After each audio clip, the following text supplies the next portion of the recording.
Hello la famille, comment vous allez? J'espère que vous allez bien par la grâce de Dieu, que votre journée s'est bien passée également. Là, je rentre de boulot et je voulais faire un partage avec vous. Un partage qui était très très intéressant aujourd'hui en fait. Et au travail, on a eu une discussion entre collègues qui était vraiment intéressante. Et la discussion, il y avait plusieurs points. Il y avait un point, ça a commencé en tout cas par qu'est-ce que la liberté? Donc du coup, je vais aussi vous poser la question, la famille, qu'est-ce que la liberté pour vous? Donc il y avait un débat sur qu'est-ce que la liberté. On a eu un autre débat sur est-ce que la loi est bonne pour nous? Et c'était très intéressant aussi, peut-être que je le répète et tout. Et on a une troisième question, c'est qu'est-ce que la justice? Est-ce que... Non, qu'est-ce que la justice simplement? Et donc du coup, c'était... il y avait divers avis. Il y avait divers avis. Et un qui m'a marqué, en fait, moi j'ai demandé sincèrement Dieu dans mon cœur, parce que je me posais aussi la question, qu'est-ce qu'est véritablement la liberté? Est-ce qu'on est véritablement libre? C'est-à-dire, est-ce que par exemple vous pensez qu'on est libre? Dieu nous a donné, oui, le libre arbitre. Mais quand je faisais l'analyse, en fait, je demandais dans mon cœur à Dieu, en tout cas, Seigneur, qu'est-ce que la liberté? En fait, qu'est-ce que répondre? Ce qui m'est venu, c'est que en soi, Dieu nous a donné la possibilité de choisir. On a le libre arbitre, mais qu'il n'y a que deux possibilités de choix, deux règnes en fait. Soit on choisit le bien, la vie, on va appeler ça comme ça. Soit on choisit de faire ce qui est bien, ce qui est bon. Moi, je vais dire selon Dieu. Soit on choisit de faire ce qui n'est pas bien en fait, ce qui est mal. Donc on est libre de faire ces choix-là, mais maintenant, dépendant du choix qu'on va faire, il faut aussi qu'on soit OK à subir les conséquences de notre choix.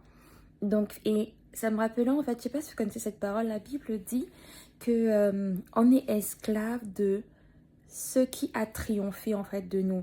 Donc par exemple, une personne qui fume la cigarette, si elle dit qu'elle n'arrête pas elle n'arrive pas à arrêter de fumer la cigarette, d'une certaine manière, elle devient esclave de cela. Et on sait tous que la cigarette n'apporte rien de bon à une personne, au contraire, ça détruit. Donc c'était très intéressant de se rendre compte, on a débattu, mais on disait par exemple dans la société, est-ce que j'ai le droit, je sais pas, de porter une arme comme ça et tout, mais on se rendait compte que non, il y a des règles, il y a des lois qui ont été mises en place pour le bien-être en fait, de tous en fait. Donc il y a un cadre qui a été posé, par exemple même sur la voie rapide en fait, même lorsqu'on conduit, il y a des règles justement de bonne conduite pour le bien-être en fait de tous.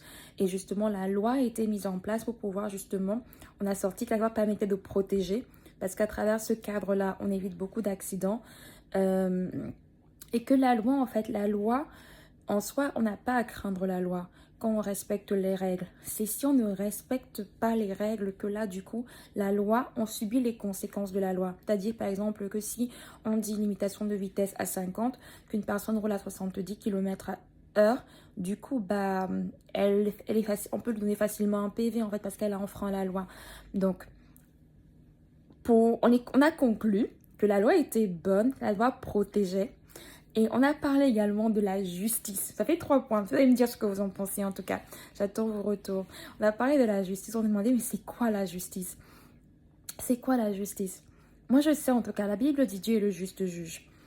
Et il y avait des points où, par exemple, on a dit quoi c'était quoi le but? Voilà, c'est quoi le but de la justice en fait? C'est quoi le but de la justice?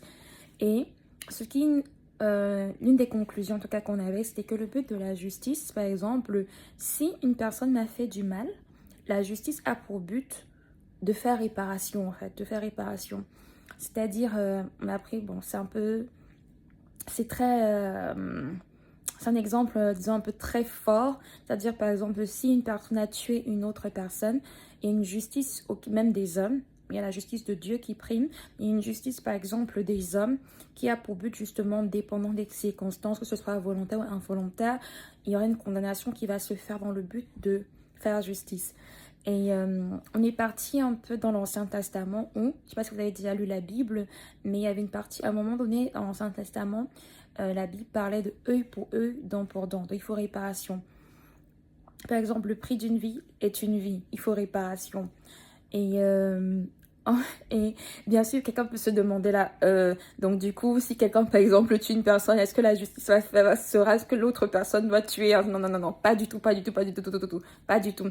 Du coup, c'est ça qui est tellement merveilleux parce que Dieu, dans son amour, il a envoyé le Seigneur Jésus pour que là où nous tous, en fait, on avait péché selon la loi de Dieu, qui est la véritable loi, en tout cas pour moi, tous on avait péché, on était privés de Dieu, on était censés être condamnés, mais Dieu a envoyé Jésus-Christ à la croix.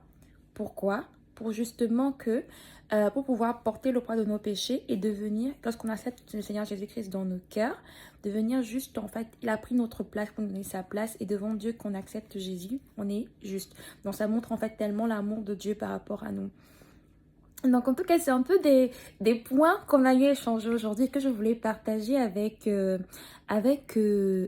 et vous demander, selon vous, vous êtes libre ou pas?